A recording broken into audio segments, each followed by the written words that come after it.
Hi guys, welcome back to my YouTube channel. ನನ್ನ ಚಾನಲ್ನ ಯಾರೆಲ್ಲ ಹೊಸದಾಗಿ ನೋಡ್ತಾ ಇದ್ದೀರಾ ಅವರು ಸಬ್ಸ್ಕ್ರೈಬ್ ಮಾಡ್ಕೊಂಡು ನೋಡಿ, ಹಾಗೆ ನನಗೆ ಸಪೋರ್ಟ್ ಮಾಡಿ.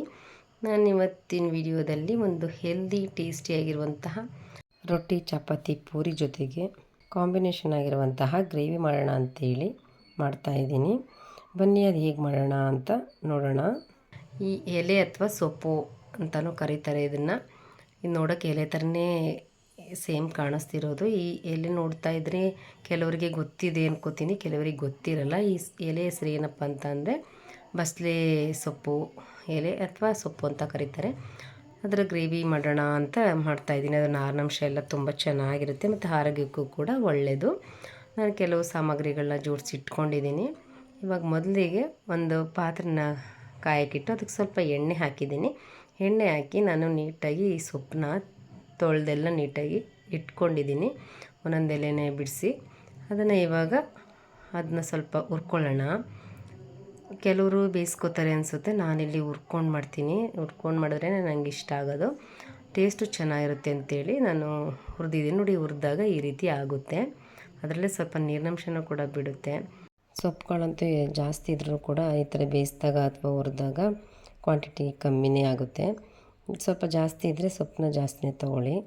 ನೋಡಿ, ಈ ರೀತಿಯಾಗಿ ಹುರ್ಕೋಬೇಕು. ನಾನಿವಾಗ ಇದನ್ನು ಒಂದು ಪ್ಲೇಟ್ಗೆ ತೆಗೆದಿಟ್ಕೋತಾ ಇದ್ದೀನಿ.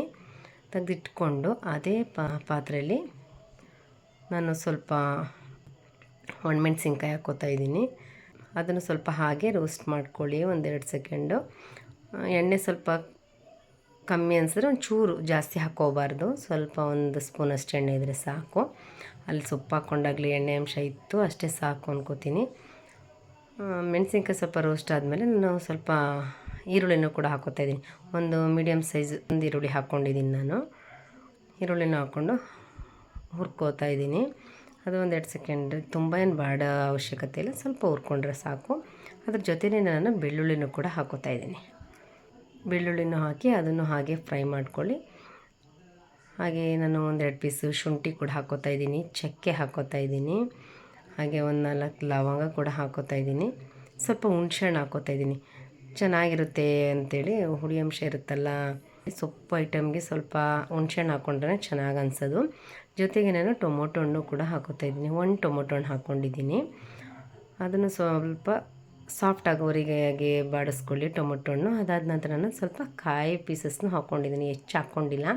ತುಂಬ ಕಾಯಿ ಹಾಕ್ಕೊಂಡಷ್ಟು ಟೇಸ್ಟ್ ಅಷ್ಟು ಚೆನ್ನಾಗಿರಲ್ಲ, ಸ್ವಲ್ಪ ಗ್ರೇವಿ ಕ್ವಾಂಟಿಟಿ ಬರಲಿ ಅಂತೇಳಿ ಹಾಕ್ಕೋತಾ ಇರೋದಷ್ಟೇ. ಅದನ್ನೆಲ್ಲ ಹುರ್ಕೊಂಡು ನಾನೀಗ ಒಂದು ಪ್ಲೇಟ್ಗೆ ಹಾರಕ್ಕಿಡ್ತಾಯಿದ್ದೀನಿ. ನೋಡಿ, ಸೊಪ್ಪು ಜೊತೆನೇ ಇದನ್ನು ಹಾರಕ್ಕಿಡೋಣ, ರುಬ್ಕೋಬೇಕು. ಹಾಗಾಗಿ ನಾನು ಅದನ್ನು ಸ್ವಲ್ಪ ಬಿಸಿ ಇರುತ್ತೆ ಅಂತ ಹಾರಕ್ಕಿಟ್ಟಿದ್ದೀನಿ. ಅದಾದ ನಂತರ ನಾನು ಅದೇ ಪಾತ್ರೆಗೆ ಸ್ವಲ್ಪ ಎಣ್ಣೆ ಹಾಕಿ ಸ್ವಲ್ಪ ಸಾಸಿವೆ ಹಾಕ್ಕೊಂಡಿದ್ದೀನಿ. ಸಾಸಿವೆ ಹಾಕಿ ಒಣಮೆಣಸಿನ್ಕಾಯಿ, ಬೆಳ್ಳುಳ್ಳಿನ ಸಿಪ್ಪೆ ಬಿಡಿಸಿ ಇಟ್ಕೊಂಡಿದ್ದೀನಿ.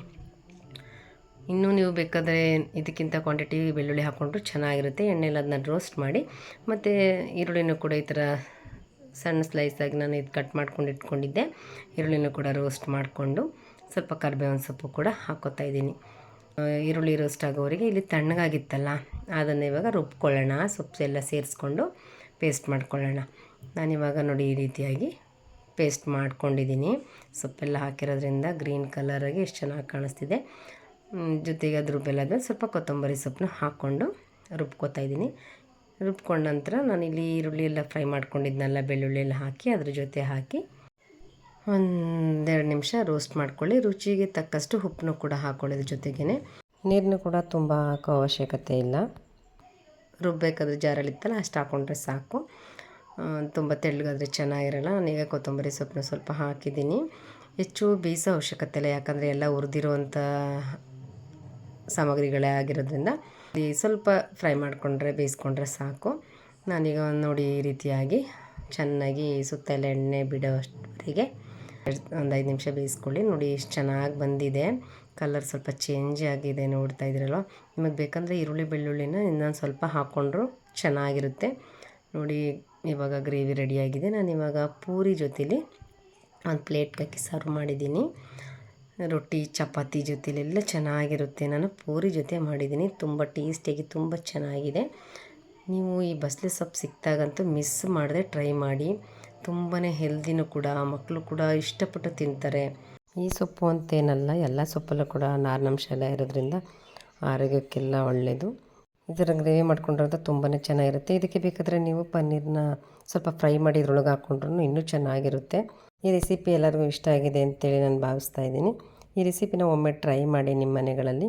ಹೇಗಿತ್ತು ಅಂತೇಳಿ ಕಮೆಂಟ್ ಬಾಕ್ಸಲ್ಲಿ ಕಮೆಂಟ್ ಮಾಡಿ, ಲೈಕ್ ಮಾಡಿ, ಶೇರ್ ಮಾಡಿ. Thank you.